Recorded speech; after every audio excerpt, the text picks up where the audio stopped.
It's awesome to be here at the NHL All-Star Weekend and to just kind of grow the game and to have young girls and boys seeing female role models on the ice as well. It's extremely important for young girls to be able to see us. You can't be what you can't see. An example of that, I wanted to win the Stanley Cup until I was 7 when I met Cami Granato and saw her gold medal. And that's when I turned to my parents and I said I want to go to the Olympics. You want a picture? Yes. Okay. Nice to meet you. When I was growing up, I was fortunate enough to attend all-female hockey camp in my hometown ran by Cheryl Pounder and Becky Keller. So for me, that kind of drove my passion for hockey, and they were role models for me. I started to watch women's hockey in 2002 and realized that women do play, and so obviously Haley Wickenheiser was one, and Jana Hefford was another one that I looked up to when I was a little bit older. Thanks for coming. Thank you.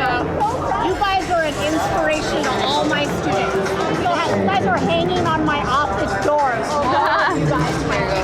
Some of my role models growing up would be Cami Granato and Angela Ruggiero, just two I really looked up to. Cami Granato was a huge role model for me. I went to her hockey camp. That was the first time I saw other girls playing hockey. I was told to play sports that girls play. Girls shouldn't play hockey, and so as a 7-year-old walking into that hockey camp, I was fueled to go to the Olympic Games. From a female standpoint, sometimes we're looked down upon, but I think the continued support, and if we continue to do these things day in and day out and try to push for gender equality, I think it's huge for us and huge for our sport and huge for women around the world. For us to be positive role models, accessible to our communities, and just an open door is so important because they're the future of our game and the future is so bright.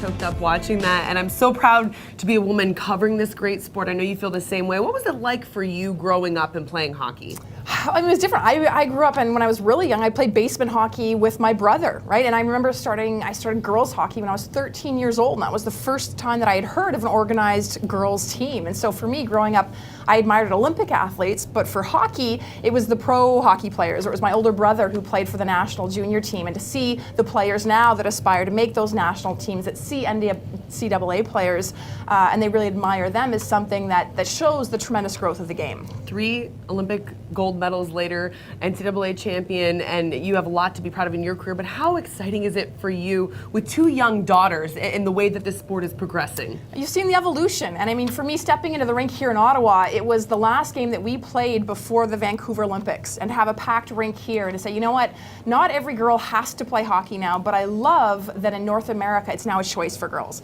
And from grassroots to playing in packed pro venues, it's pretty special to see.